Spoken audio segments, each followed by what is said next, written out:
aya salat dina nisfu Sya'ban, salat khusus salat nisfu Sya'ban.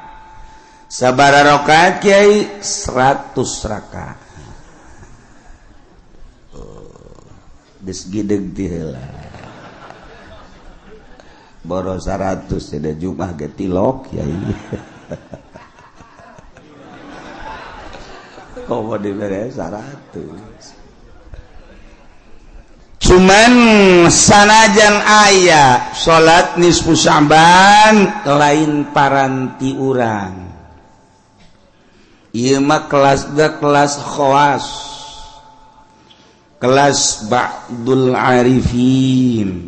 Nyana geus nu salatna aya babacaan khusus, aya doa khusus, bahkan pakaianna ge khusus. Urang mah ulah. Tah asana senang diulahkeun teh. Senang Kiai maning gitulah sageuna teh. Daripada diteken titah 100 rakaat maning diulah. Ieu mah andai kata di lembur lantaran loba pendatang-pendatang kuari ti seberang ti Jawa, di berbagai daerah nu ngajakan salat nisfu Sya'ban, ulah bid'ah hukum.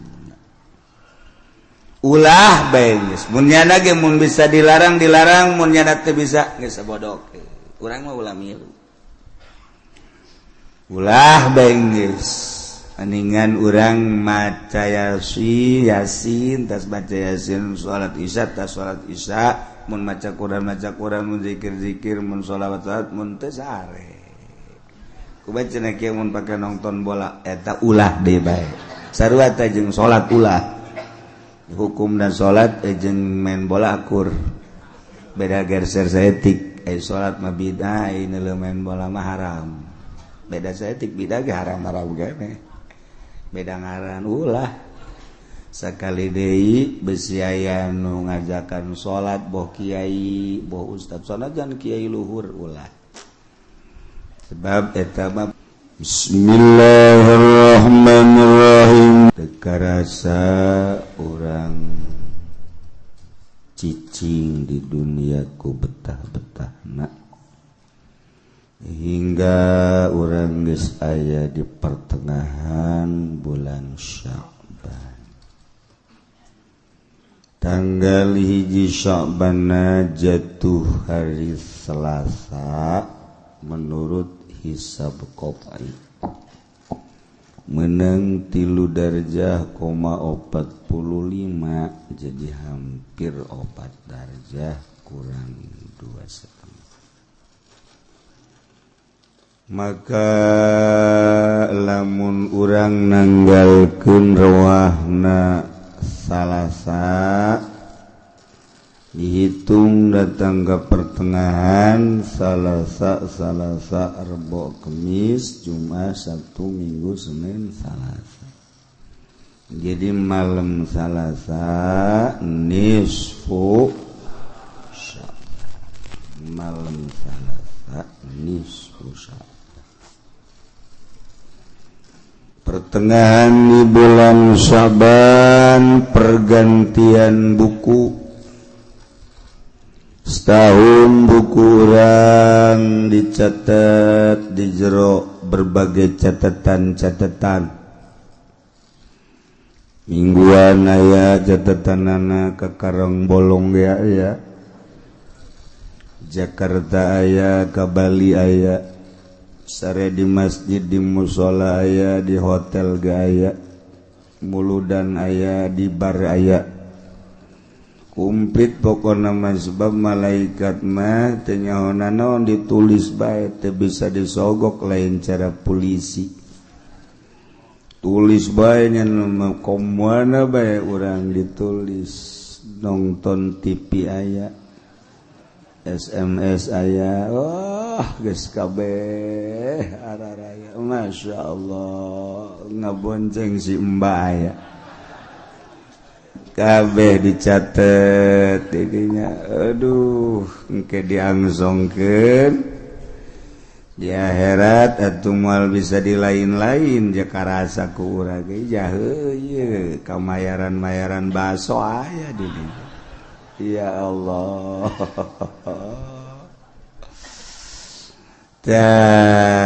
Tahun pas nisfu Sya'ban buku nuti nisfu itu datang ke ayeuna diangkat ku Allah turunkeun deui buku nu anyar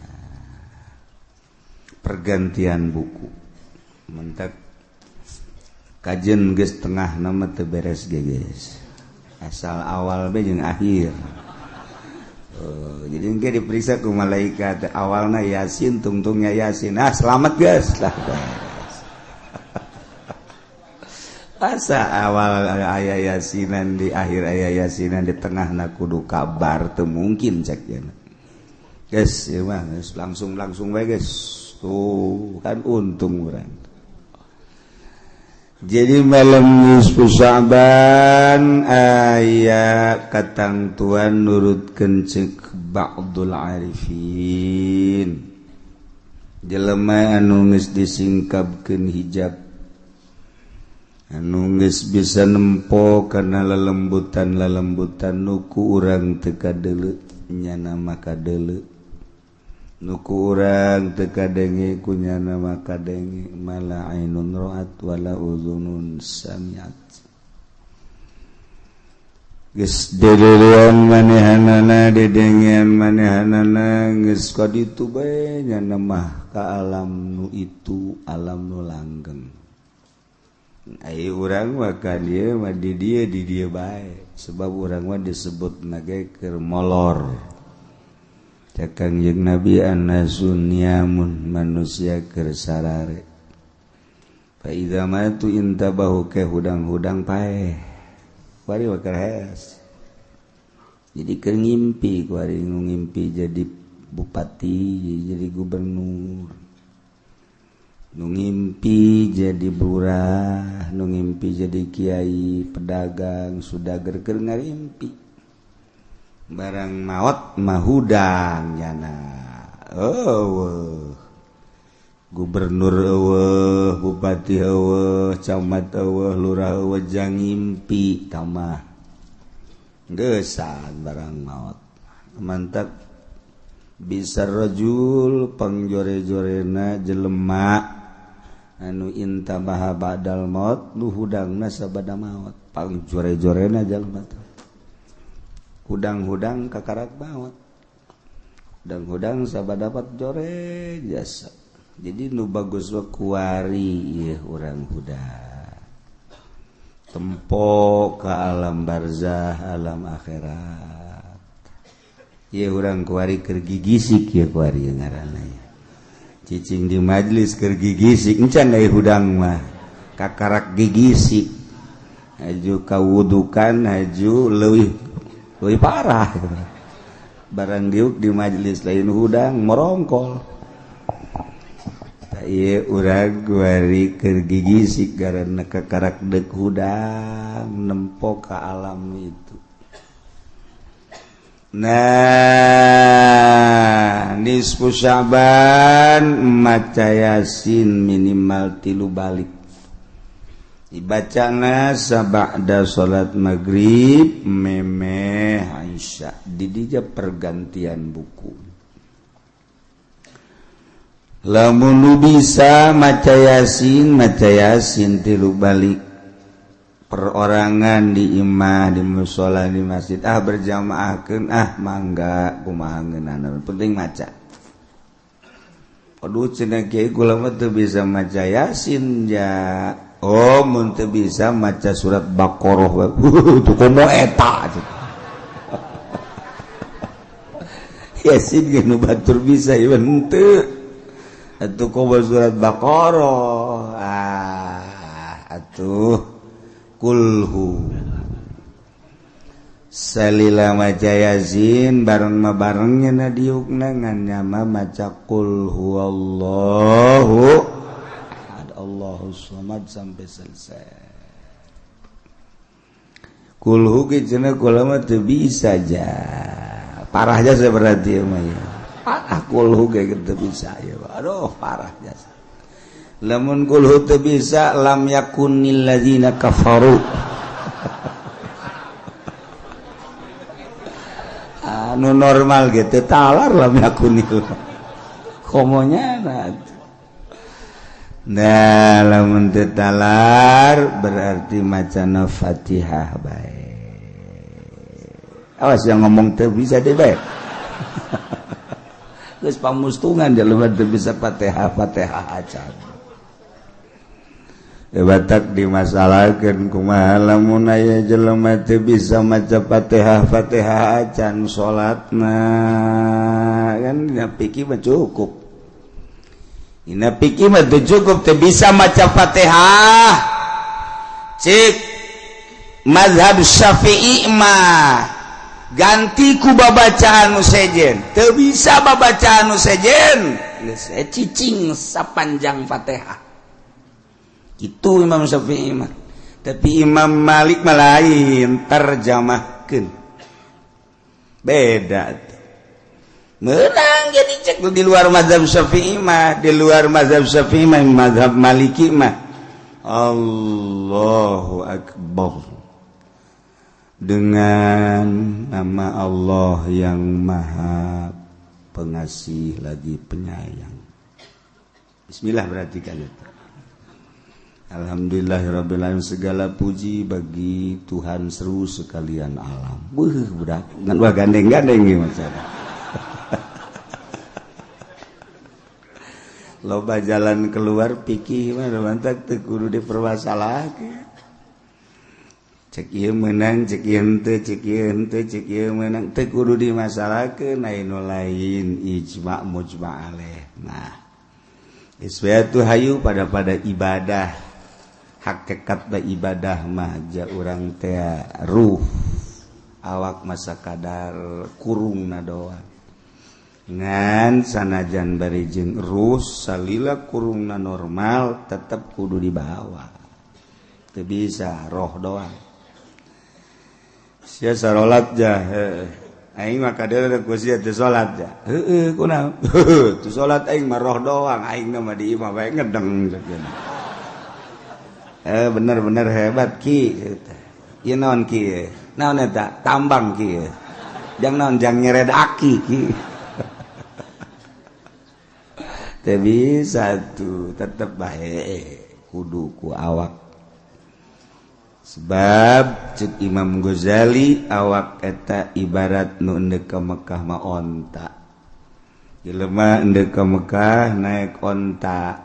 Moal bisa onta na teu diberangkatkeun nyanana datang ke Mekah moal bisa tetep kudu jeung ontana sebab onta kendaraan ai lain aya angin topan mah nyana keur diuk di hareupeun jalan cicing aya angin topan dibawa ka Mekah rajit bisa cenah kitu keneh urang ibadah ka Gusti Allah na ieu teu bisa make roh doang cara kebatina tata saupa jeung awak biasa. Jadi malam nisfu Syaban maca Yasin 3 balik ditingali bae geus dina Majmu' Syarif.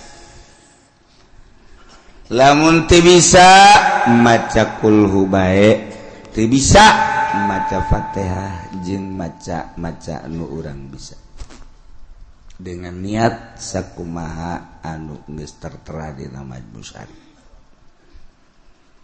Ji minta dihampura dosa, 2 minta rizki nu jembar jang ibadah, 3 minta panjang umur jang ibadah ka Gusti Allah Subhanahu wa taala. Aya salat dina nisfu Syaban, salat na khusus, salat nisfu Syaban. Sabaraha rakaat kiai? 100 rakaat. Geus gideg ti heula.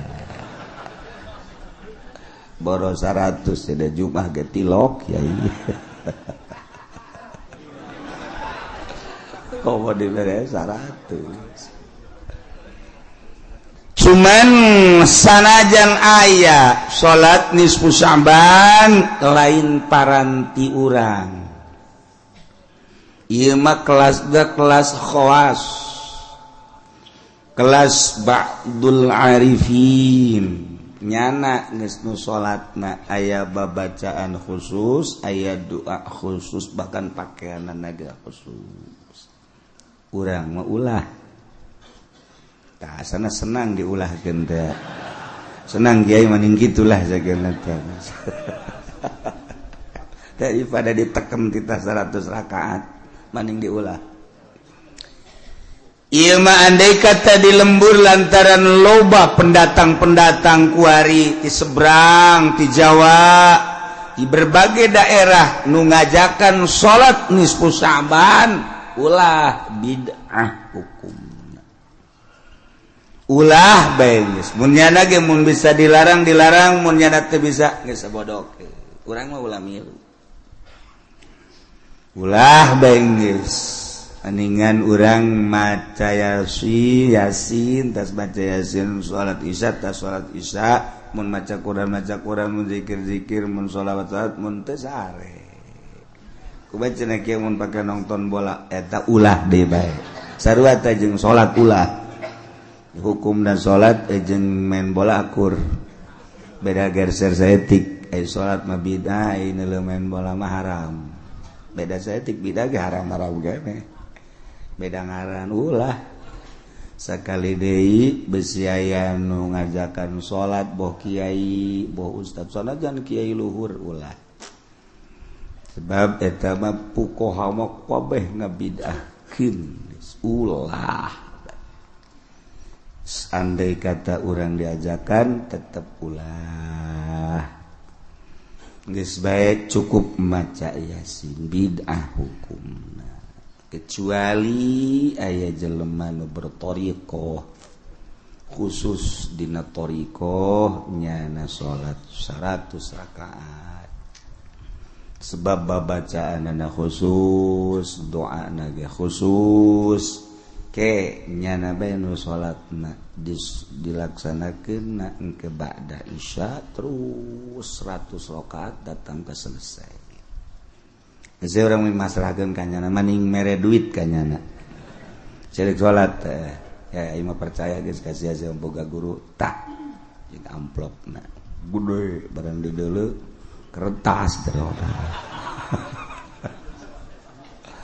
ulah urang baca ieu bae di bejaan teh hari urang lembur Tangerang nama moal aya tiba heula ge Tangerang, Serang, Pandeglang, urang asli nama ngan barang loba pendatang besi neko-neko nyana ngajakan ulah geus malam Salasa nu ngitung tanggal hijina Salasa nisfu Sya'ban nu nanggalkeun Rebo misalna atuh malam Rebo kumaha cenah kiai kula mah maca yasin neuk 2 peuting malam Salasa maca malam Rebo baca sian neuk unggal peuting los terus teh kudu 2 peuting terus maca yasin bahkan jeung beurang-beurang mah maca yasin terus masalah jadi Bandung mah model di Tembong Sari jeung Sajabana aya nu 2 makena nisful awal jeung nisful akhir malam Saban 15 bulan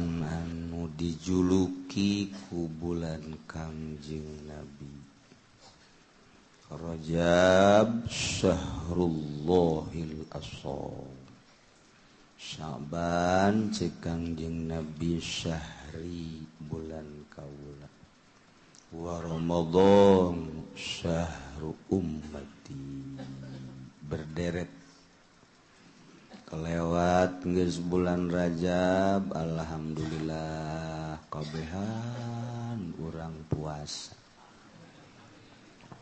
urang mana meureun nu puasana alhamdulillah rengsek kuari urang aya di bulan Sya'ban di mana Kangjeng Nabi mah hampir full unggal bulan Sya'ban puasa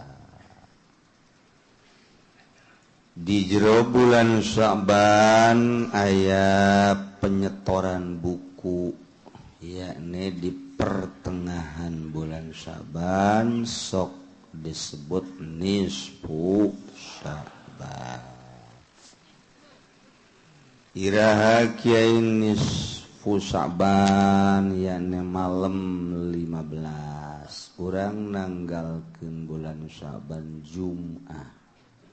Jadi lamun Jumat Sabtu Minggu Senin Selasa Rebo Kamis Jumat geus nisfu Sya'ban malam Jumat. Aya nu makekeun tanggal 15 ka 16 sebahagian di Jawa Barat, Bandung aya sebagian, sababaraha pasantren. Aya nu dua nya malam 15 nya malam 16 urang mah malam Jumat sakumaha biasa Banten, Jakarta, Tangerang, Serang, Rangkas, Betung, Serang, Pandeglang, KB anjir biasana malam 15. Jadi malam Jumat nu nanggalkeunana Jumat. Bisi aya nu nanggalkeun lain Jumat mangga bae. Ieu mah keur carita hisab qot'i sulam malam Jumat lantaran nanggalkeunana Jumat. Make hisab qot'i buatan ulama lain make buatan emrik. Lain make buatan Kristen Yahudi nyukom lain buatan Islam perlu dicurigai walaupun akurat 1, 2, 3 kadituna besi disalahgunakeun sebab rumusna can bisa nyieun urang tetep dipandu ku Amerika. Aya buatan ulama deet maning make ulama. Acan ada make Amerika bae ngusruk los ya ka ditu. Di Amerika. Urang dipandu-pandu kuno kos karar itu ibadah mung. Geus bae aya buatan ulama. Kitab Nandek Sulam, Durusul Falakiyah. Jeung sajaba-sajaba nu buatan Islam ulama. Ulah hese-hese. Teu kudu pagedrug nya nandek make buatan Kristen hal eta make buatan Yahudi los ngan kula moal paling perbandingan doa kumaha ye empiris kumaha ye nyukom akur teu ketika teu akur lu dicekel ulama bae geus kadong geus we bendera ulama. Mual make bendera Amerika mual make bendera Amerika mual make ya sakitu titik lah tah jadi malam Jumat tapi insyaallah sigana bareng nisfu naon kiai nu dilakukeun terserah ente atuh ulah sok tatanya ka anak ente atuh anak-anak maksudna kumaha atuh ente mah pan resep nonton TV balos tuh leg-leg TV habak kusian wayahna malam nisfu Sya'ban malantaran maleman distorkeun buku urang. Alangkah indahna lamun di akhir-akhir buku urang waduh positif aya ngaji aya tahajud aya salat hajat aya maca sholawat aya istighfar aya ngaji mingguan sanajan nundutan ge tulisan aya dinya mingguan nundutan aya kedua aya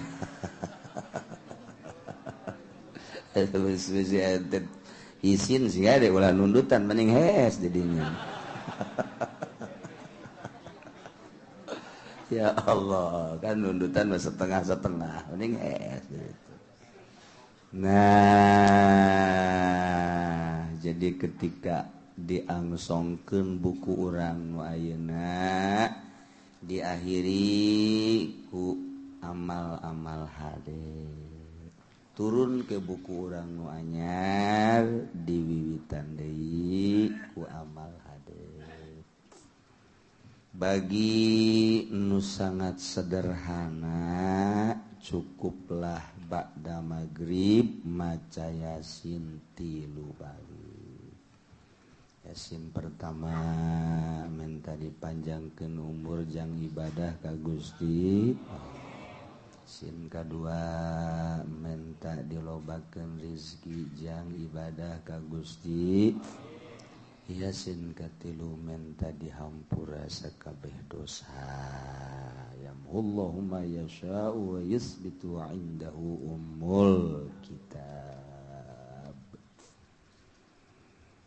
Nu leuwih ti eta aya salat nisfu Sya'ban teu loba 100 rakaat. Dibere duit mah 100.000 lah tapi tita sholat mah 100 rakaat kos gitulah wawat tekan orang berat ka dunia tetapi sanajan bagus hebat tetep bae ulah sambarangan di lembur urang besi aya nu ngajak-ngajak salat nisfu Sya'ban cara di Bandung model di pesantren Cilember ulah orang bagi kelas-kelas urang tetep bid'ah besi aya di kelompok mana bae di masjid di mushola ulah besak kali ulah titik ngomong ulah ngagorengkeun kanyana milu ulah lantaran eta mah perlu aya khususiat cara-cara tertentu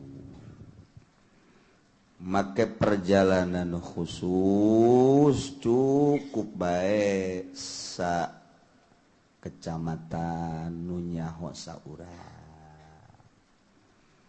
desa saurang masalah cukup di kabupaten aya nu nyaho saurang ulah mimi hari salat subuh jam 8 hari bada maghrib salat nisfu Sya'ban 100 rakaat kumaha cenah ieu teu pararuguh urusanana kayak kadituna zuhur ge henteu kunaon emang mabok salat keur peuting ta eta ulah jeung urang dibere salat 100 rakaat ba'da maghrib malam nisfu Sya'ban andai kata dipaksakeun kuat mah ngan isuk sing jarwik nguik naon eta ieu mau jamaah cenah ka mana ka usada insani kunaon ieu mabok salat keur peuting ra ringsek ulah kuat tetap ulah lantaran bid'ah bagi pelaksana syariat ulah aya khusus eta bagi nu khusus geus teu meunang ngajak mangga bae sorangan boga kaifiat ti guruna nu perjalanan khusus mangga bae sebab bacaanana khusus salatna khusus make baju da gitu meunang make baju nu biasa kudu make baju putih-putih berarti khususiat eta mah ayalah cara-cara tertentu ieu mah ngabejaan lantaran oba perumahan ayeuna macem-macem geus loba anu ngajak ibadah macem-macem ka daging-daging anjing kuari mah halal kan babi halal nu haraman ka tai engke halal ai bari ki balos leg-legan atuh ku sia teu paruguh wani nya kabeh berdasarkeun Quran kitulah ngahartikeun Quran jeung hadis make otak sorangan nyasar mending urang nuturkeun guru urang make anggeran opat Quran hadis ijma kias ngeunah jadi moal nyasap kurang didenge-dengekeunana PKS nyasap lantaran ngahartikeunana ku otak sorang Daru tafsir nyasab ngahartikeunana ku otak sorangan berbagai-bagai organisasi nyara rasab lantaran ngahartikeun Quran jeung hadisna make otak sorangan haju ngaji da teu anggeus boro-boro 12 fan kakarak nahu ge geus macet atuh deuk ngabongkar kumaha pan kuduna ge bongkar pasang bengkel teh hebat ngaranna. Ayeuna mah bisa bongkar tanpa pasang. Bisaeun kabehan ge atuh. Bengkel motor bongkar tanpa pasang. Acak-acakan sia ujianan geus. Asal dibongkar bae teu dipasang deui. Eta bababari kos kitu bae. Ieu hese ge bongkar pasang. Sakitu jitu da ge sok aya kasalahan bae. Komo ieu mah rek nyaritakeun hukum nu hukumna lain hukum urang hukum Allah dipusang dipasangkeun make cara ilmu adab ilmu alat berbagai kaidah ngaji henteu deuk ngabongkar Quran beuh antak nyasap geus bae tuturkeun nu ahlina nuturkeun kangjeng teu aya nuturkeun sahabat teu aya nuturkeun tabi'in di zaman etalah mulai dikemas lantaran hariwang di akhirna engke bener ba cacak eueuh Imam Syafi'i nu ngaijtihad eueuh Imam Malik nu ngaijtihad Imam Hanafi, Imam Hambali. Wallahu a'lam peradaban Islam kuari kumaha meureun bentuk. Apakah orang kudu kadinya bae ka mazhab nu opat kudu bagi nu teu mampu mah. Bagi nu mampu ijtihad ulah. Ku pinter-pinterna urang ijtihad sorangan, mangga bae kuari ge dibuka keneh pintu ijtihad teh. Datang ka kiamat pintu ijtihad dibuka. Amun ente mampu mah hayu coba. Ngan geus deuk lumpat ka mana ijtihad urang moal kaluar ti mazhab nu opat. Mun teu ka Syafi'i, Maliki, mun teu ka Maliki, Hanafi, mun teu ka Hanafi, Hambali pasti nyider di dinya deuk ijtihad ka mana bae ge.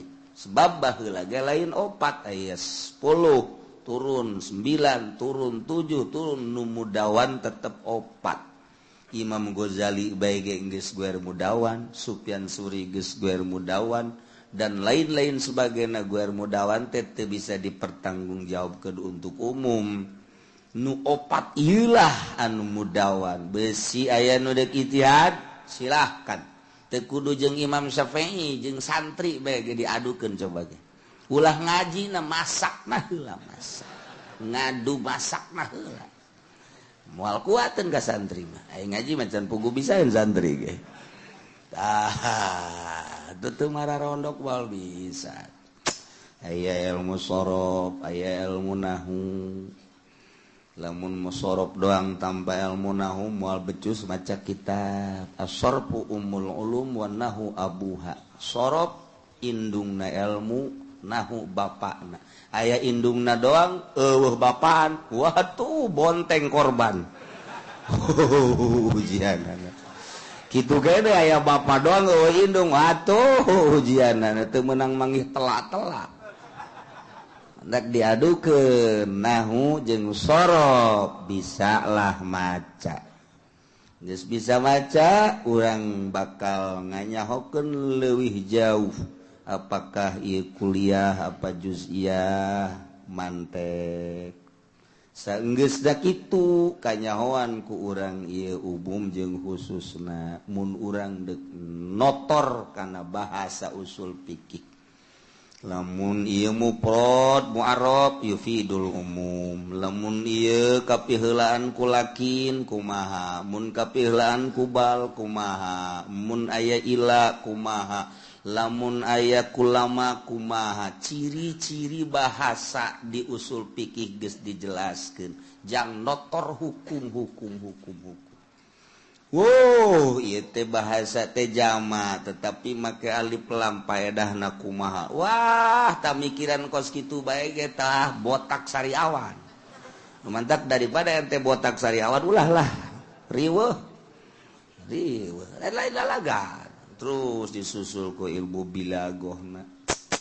Apakah ia asup kana ilmu ma'ani, apakah ilmu bayan, apakah ilmu bade.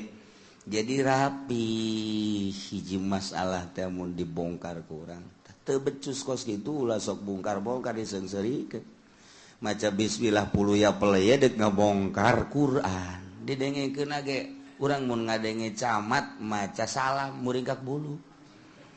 Bupati maca salam maca khutbah orang muringkak bulu gubernur pejabat bae asal pejabat bae urang atawa jelema teu masantren aju maca khutbah urang muringkak bulu pan muringkak bulu mah jurig berarti kan jurig atuh urang mun liwat ka kuburan kan muringkak bulu jurig berarti di dinya nah ieu ge lamun aya pejabat atawa saha nu teu mondok maca khutbah urang muringkak bulu aya jurigan berarti macana pula orang sok aduh isi budak hayangeun berarti ngan teu bisa ngan teu belajar ngomong-ngomong hukum tajong kos kitu mah talian haba kos kitu ieu gantung di tanggal caringin tuh sakalian jeung golkar-golkarna eta Indonesia mayoritas Islam tapi urang mun ngadenge terutama pejabat lain sakali lah salamna khutbahna kok teu daek ngabebener sih nyana didengekeun ku santri mapan aduh hayang seueur di santri teh garetek kadenge ya minimal getek lah kadanan ku muringkak bulu mah lah muringkak bulu nu handap onam tah mah lain deui tapi muringkak bulu punduk mah kuntil anak eta seperti entak lamun aya DPR pidato urang geus muringkak bulu aduh naon aya jurigan bah bacaan anak Masya Allah dikahareupeun nu ngadengekeunna kiai santri ahli-ahli qiraat boh sajujana nyaritakeun hukum puyeng aing mah mantak nyana tilok nyaritakeun hukum nyaritakeun korupsi alhamdulillah bulan kamari korupsi optimal acak-acakan di negara tah jadi urang balikan deui urang malam Jumat babarengan teu saha kabehan urang minta pangampura ka Gusti Allah Subhanahu wa taala nu bagus mah sabada magrib geus ulah umang omongna naon deui langsung paling kadar leumpah cenah bacana dek di berjamaahkeun di masjid mangga di mushola mangga dek di imah bae jeung pamajikan mangga dek sorangan bae cenah ieu pek bae lalaunan macana ulah gancang-gancang Bismillahirrahmanirrahim Yasin wal Qur'anil hakim innaka laminal mursalin ala siratal mustaqim cek pabajikan ada sorak haji ka mana eta geus teu beres nyaho subuh ya jadi rapi bacana ulah gurung gusuk diajar ikhlas ulah bake naon gitu ngaranna ajakan-ajakan nafsu tenang tentrem insyaallah malam Jumat asal geus nisfu bae pan ngaji tinggal sabaraha minggu deui ka dituna libur bun nikmat jasa geurah di akhir ke urang di bulan Ramadan aya pemilihan presiden tadi hanjakalkeun ku ulama mun musyawarah mah harita moal ulah di bulan Ramadan kararago lantaran bulan Ramadan mah bulan suci sok ngeunaheun urang ibadah maca Quran maca sholawat terutama ibadah teu babacaan bari meureumkeun mata ngeunaheun reup beta subuh teh hudang-hudang zuhur salat reup deui hudang asar salat deui reup hudang maghrib cak pamajikanna aing mah puasa kos kitu masa tahun ge kuat amat sapira hees doang tetapi memang kos gitu daripada orang bentak haju umang omong dula deuleu maning hees indah jasa ganjaran nu paling gede mah ngajaga mata urang mun bentak teu bisa ngajaga tuh maning hees mantak gedean kene hees ibadah bulan Ramadan jeung bulan-bulan lain dibandingkeun jeung bentak sebab bentak sakali bentak susu kadeuleu Masya Allah ping-ping kadeuleu saya perlu bapak orang aman tuh ya mun dibanding-banding kadinya mah mendingan aya di bulan Ramadan teh aya hanjakal tah aya pilpres ngan geus kitu meureun di Lauhil Mahfuzna tinggal kuari pepeta ka mana urang milihna demi kelanjutan bangsa jeung negara lamun nutur-nutur nu berkepentingan makwabe jorek kabeh bagus nu ieu ngomongkeun nu itu ngomongkeun nu ieu satu sisi ieu bagus satu sisi itu bagus nu berkepentingan mah atuh kabeh ge ngadukung kepentingan ka Jokowi ngadukung Jokowi kepentingan ka Prabowo ngadukung Prabowo lepaskeun tina kepentingan deuleu positifan nu mana urang maja pejabat lain PNS lain urang pagawe lain batu karyawan lain andai kata jadi karyawan jadi pagawe lepaskeun tina kepentingan deuleu untuk kelanjutanana positifan nu mana sebab sekali kesalahan urang bakal cilaka na loba jasa.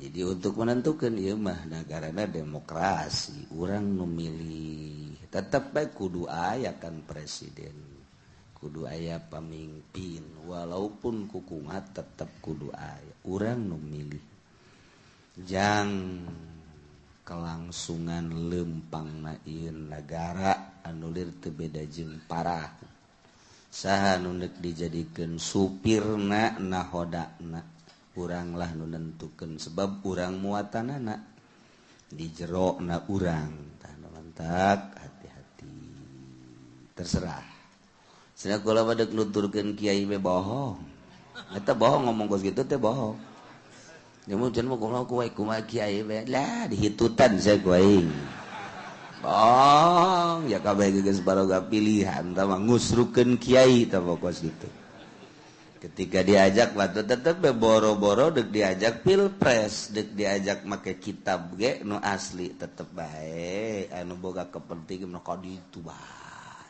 cirina kos gitu bae teu komo ieu badak aing ngajak moal teu akur disintreuk sia ku aing kitu bae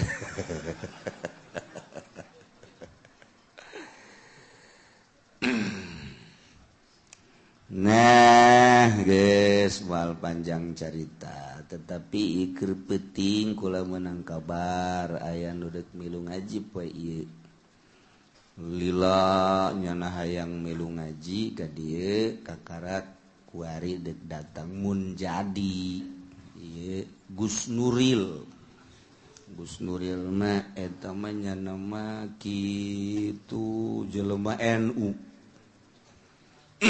sedangkan NU teh kabagi-bagi guari Ki Hasyim Muzadi ka Jokowi Kiai eta pandangan aku mah tinggal ditanyakeun we ka Ki Hasyim tuh tokoh-tokoh NU nu lain ka Prabowo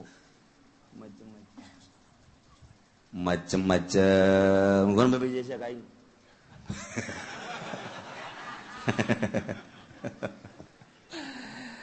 tuh ya geus macam-macam tinggal orang nonton bae sebab kabeh ge berkepentingan nu aya di organisasi mah kabeh berkepentingan lamun lepas tidak kepentingan mantep kakarake tetapi tetep disebut ta'assub kepentinganna leuwih tinggi tibatan hak ieu nu salah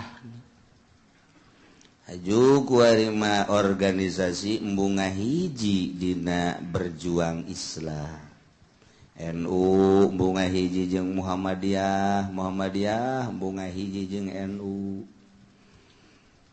terus organisasi Islam nu lain embunga hiji we eta geus embunga hiji teh hese takos kitu mentak urang geus lepas tinu kos karar itu urang mangahiji di Al-Qur'anul ngahiji di hadis Kangjeng Nabi Muhammad ngahiji di ijma' ulama ngahiji di qiyas ulama kila diomongkeun in arkabahumal waliyu ta'alaqa bihi doman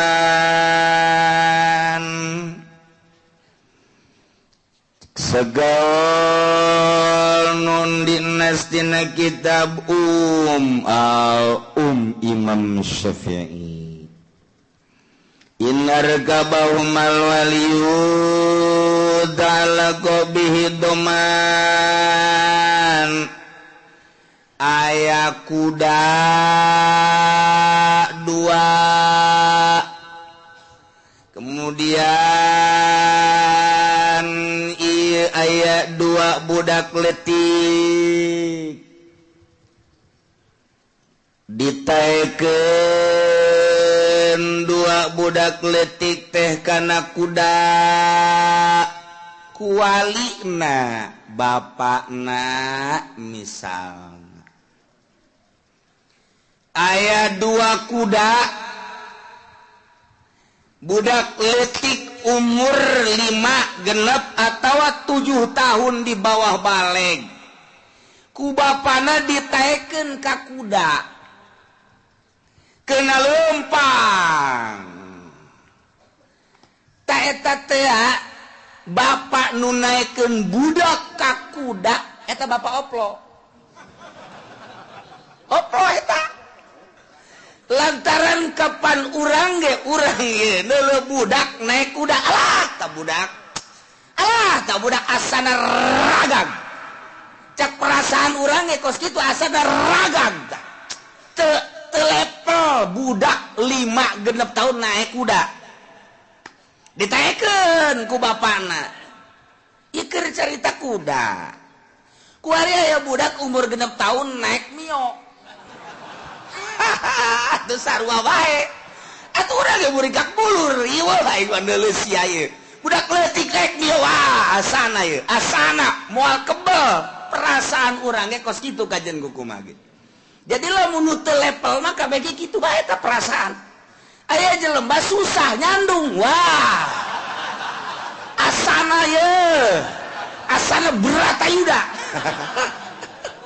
tapi kan lain level mah lain deh wah tuh teger tambah kajian nyandung kumaha gitu ribut nu kolot jeung nu ora dihareupan pan aya nu level mah tah golok tah daripada sia ngaributkeun aing golok seding hiji tah nu kolot tah nu ora gelut sia geus di dinya duaan aing menonton paeh aing kawin deui aing nu gagah makan gitu eta ngaranna gagah wawanena gede eta kos kitu kos lain lalaki bae aing digelutan ku sia ye hayo gelut sia paeh dikubur ku aing nu ngubur sia hayo gerak pan gagah garana coba lamun nu teu level mah ribut lompat ka kiai teu nyahona naon diajak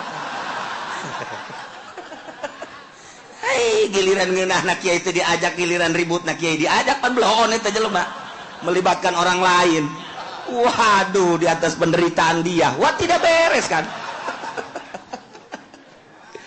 nah eta mun lain level mah kitu kabeh ge nah ieu ge sebuah negara ketika aya calon presiden neuk muncul asana negara aing acak-acakan dicekel ku si eta asana acak-acakan negara aing urang boga perasaan sorangan karena urang cinta ibu pertiwi cinta bangsa cinta negara leuwih-leuwih cinta agama ketika aya nu muncul urang selalu kumaha agamana urang maka kitu bae kumaha si agamana eta sih agamana teh apa Korea apa agama si Thailand sih apa agak Emrik ya agamana teh yeuh tuh kan urang ge sarua asana riweuh ieu wah negara urang nah ketika teu level kos kitu bae kajen kukumaha ge nah ieu ketika budak kualina ditaekeun ka kuda ajunya lah berangkat koplak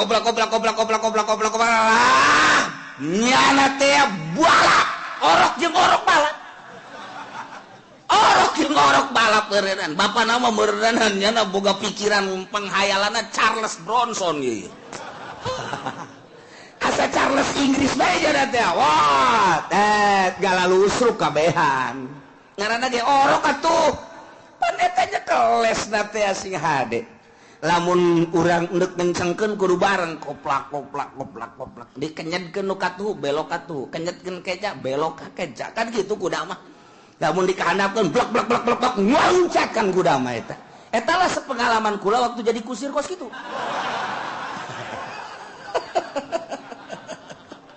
atuh aya aturan-aturan lama nah ieu budak teh nyaho kumaha ngenyetkeunana dan lain sebagainya gosok pae kabeh nu katempuhan saha in arkabahumal waliyu mun budak leutik ditaekeun ku bapakna atawa walina saha bae ka eta kuda gosok pae ta'allaqa bihid doman nu katempuhan bapakna atuh teu puguh teu kaharu urang kuarieu dek pilih calon presiden asana ieu wah silakan negara urang nu katempuan sia boga sia nu milih siaran nu mantak di negara demokrasi mah maju dan mundurna negara terletak pada pundak masyarakat geus kos kitu bae tah mah negara demokrasi mah negara juri atuh berarti nu milihna ge juri atuh urang kabeh juri kabeh juri gitu jai aturan hukum lu asli lama khitabullah al-muta'alliq kitab Allah anu patali jeung bil mukallaf atuh eta mah Al-Qur'an tetapi urang geus kieu karuhun urang baheula geus milih negara urang ngajadikeun negara demokrasi dipilter ku muina acak-acakan demokrasina acak-acakan berarti bangsana acak-acakan geus bisa henteu maju mundurna negara tergantung masyarakat di negara demokrasi mah masyarakatna ieu adalah aya filteran muina ge kan kabeh deuk diseret muina deuk diseret nyaho sia deuk diseret atuh nyaho sia bangsana tah ieu negara urang kos kieu kuat hese caritakeun ada ya Allah ya Rabbi mantak kiai milu karana eta parem ilmuna sabab naon lantaran teu berjuang di jerona kecuali berjuang cara Gus Dur ku cara Gus Dur sorangan nya mah berjuang bae terus sabisa-bisanya na dicemooh dicarekan dikumaha sabodo aing mah aing bae kege sia nyaho tungtungna lengser pan teu kuat teu jara ge tapi kadek dibangkitkeun embong cek nya ngon secara isyarat beuh lain lalagat cek daerah orang negara ieu teu bisa diajak make Quran teu bisa ngan tetep bae urang ulah mundur terus bahaya sabisa-bisa urang keun secara praktis di negara teu bisa secara individu mah urang ngayakeun pengajian dakwah hayu ujung-ujungna perang ieu ujung-ujungna perang di embung-embung we kos nu nyandung atuh ujungna perang bae kolot jeung ngoraka jeung kukumaha tah orang mun nyarita nu nyandung teh okos anu ngomong blon cek salakina teh aing mah aya kapanggih jeung nu kolot muringkak bulu cek berarti kuntilanak kan nu kolot eta sih aya kapanggih jeung nu ngora aya kapanggih jeung nu ngomong muringkak nu handap sial sia mah nu mantak embung kapanggih jeung nu kolot muringkak bulu cek aing aduh mun tadi omong kok koprak layla in arkabahu mal waliu ta'allaqa bihi doman bapana nu katempuhan teu nya ya Allah kitu keneh nu edan di negara lamun memang make negara Islam nu edan ieu dialokasikan diurus dan nu edan ge manusia. Adapun eta manehanana edan lain hayangnya napaan lantaran otakna leutik muatanana loba edan loba teuing muatan jadi melebihi kapasitas lain budak sakola jurusan ka politiknya nah mikiran politik ya edan kos kiai nu ka Golkar edan ngaranna atuh teh edan kumaha nu kuduna mamawa kita riyad takrib kuari nyana mimilu kampanye hidup Golkar edan ngaranna nu kos kitu kan tama di bawah sadar edan ge ieu mah edan beneran lantaran loba teuing muatanana di otak teu muat mungkin politik mungkin ekonomi mungkin budaya mungkin bae asmara wah parah lamun geus asmara datang ke roba otak parah jasa atuh kos eueuh deui cewek bae masyaallah datang ka edan ngaedanan itil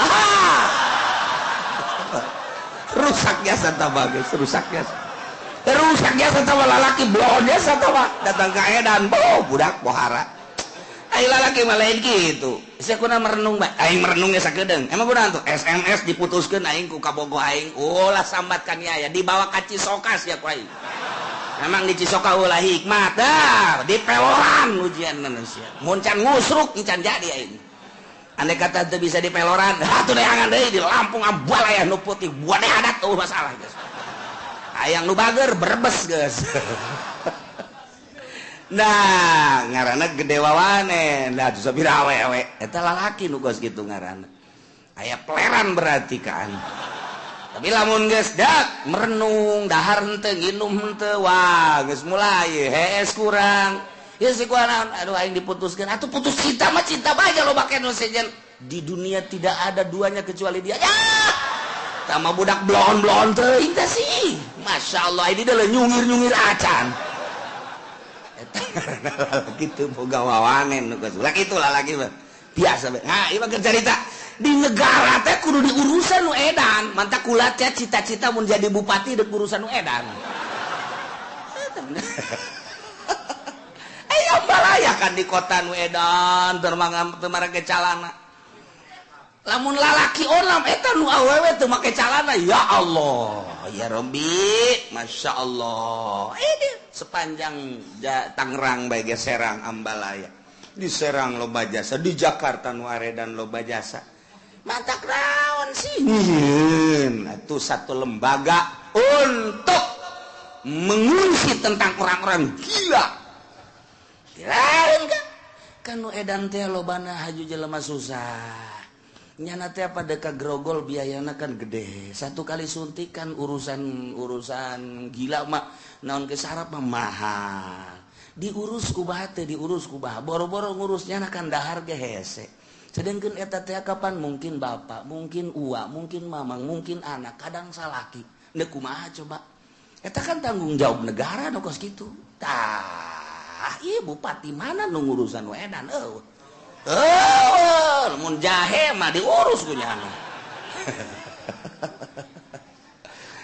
andai kata aya walina naikeun jelema edan ka kuda kamio ka kendaraan kemudian ngaranna ngedu edan edu edan mah beureunanan nu kudu direm dijempingkeun kan edan ngaranna ge atuh anu kudu dijempingkeun direm mah edan ngaranna ge eta mah kos urang nungtun ngebejaan anu edan anu buta teh anu buta oh sinu ka mana ini kelempang ayo guys ayo dituduhkeun ya awas naon lojat jalan cai pada naon lojat jana naon pada teh boleh teh jelema lalu nu eda atuh nu buta mah ngaluncat pan harenggosan pada naon giliran bae tembok aya lempang lurus be lurus wah beletuk ngagak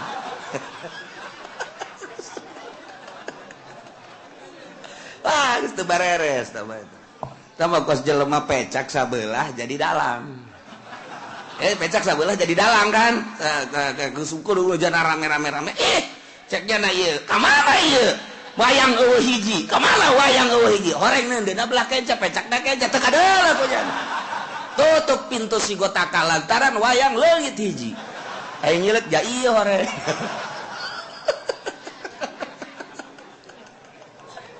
batak jadi dalang jadi pamimpin nu tegap atuh sosok dan nu tegap wawasan dan nu mantap sebab kelanjutan bangsa negara terletak pada pundak seseorang nu kurang dipilih nah iya nu edan ditaikeun ke mobil ka kuda gobros anu katempuat nu naikeun eta atuh pugu jelema edan kita naik mobil atuh rem bae kunyana giliran anu ditendet ku jada lain rem gas terus nyung geus teh nyaho ka mamananan edan ngaranna ge atuh taekan cilaka ketika cilaka ta'allaqa bihi dhaman anu katempuhan nu naekeunana sebab nyana teu boga pikiran budak leutik kunaon ditaekeun ka kuda ka kendaraan budak leutik kunaon ditaekeun bunuh edan kunaon ditaekeun ka kendaraan ketika cilaka ieu nu naekeunana anu katempuhan masya Allah lantaran lima pihi minal khotri wa jawazuhum masyrutun bisalamatil akibat kelangsunganana disyaratkeun bisalamatil akibat ketika ieu orang tua bapak wali dek naikeun budak disyaratkeun salamatil akibat kira-kira akibatna salamat apa henteu ungkulan apa henteu kitu bae sih ungkulan apa henteu sih mun kira-kira ungkulan takarak lamun teu ungkulan cilaka budak leutik mah teu ungkulan ditaikeun ka kuda budak leutik teu ungkulan naik motor sorangan budak leutik teu ungkulan kudu nyupiran sorangan ketika ditaikeun berangkat cilaka nu naikeun anak walaupun walida bapakna anu katempuhan kitulah ungkulan apa henteu ieu nya ditaikeun ka satu kendaraan komo organisasi mah nu mantap dipilih nu patut nyekel organisasi sebagai ketua saha lantaran naon ieu kemajuan jeung kemunduran anak terletak pada pundak seseorang anu terpilih sakali cilaka bahayana gede jasa kapan ielah dipasrahkeun ka urang sing hade ieu in arkabahumal waliyu ta'allaqa bihi dhaman lantaran wajawazuhum masyrutun bisalamatil akibah mantap perlu kurang dikaji heula untuk keselamatan budak keselamatan nu edan keselamatan lingkungan keselamatan kitu homo bangsa jeung negara untuk keselamatan anak kudu pembahasan anu luar biasa supaya ulah ngusruk mun geus ngusruk katempuhan walau arkabahuma ajnabiyun wallahu a'lam